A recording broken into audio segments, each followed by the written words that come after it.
بہترین انسان وہ ہے جو دوسروں سے زیادہ اپنے عیوب پر نظر رکھے۔ بے ادبی کرنے سے بد نصیبی آتی ہے۔ باتیں کرنا سب کو آتا ہے، تاثر بیاں کسی کسی کا نصیب ہوتا ہے۔ جو آدمی زیادہ ہنستا ہے اس کا رواب کم ہو جاتا ہے۔ جب تمہیں خوشیاں ملنے لگے تو 3 چیزوں کو کبھی مت بھولنا: اللہ کو، اس کی مخلوق کو اور اپنی اوقات کو۔ ختم ہو گئے ان لوگوں سے بھی رشتے جنہیں دیکھ کر لگتا تھا یہ زندگی بھر ساتھ دیں گے۔ مرہم اتنی جلدی اثر نہیں کرتا جتنی جلدی من پسند شخص کی توجہ اثر کرتی ہے۔ ہر لڑکا اور لڑکی کسی نہ کسی کی امانت ہے، بغیر نکاح کے کسی کو ہاتھ نہ لگانے دے۔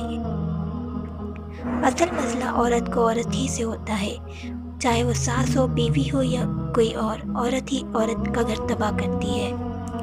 یاد رکھیے، مرد کبھی بھی مجبور نہیں ہوتا، جو وہ محبت کر سکتا ہے تو اپنا بھی سکتا ہے اور نکاح بھی کر سکتا ہے۔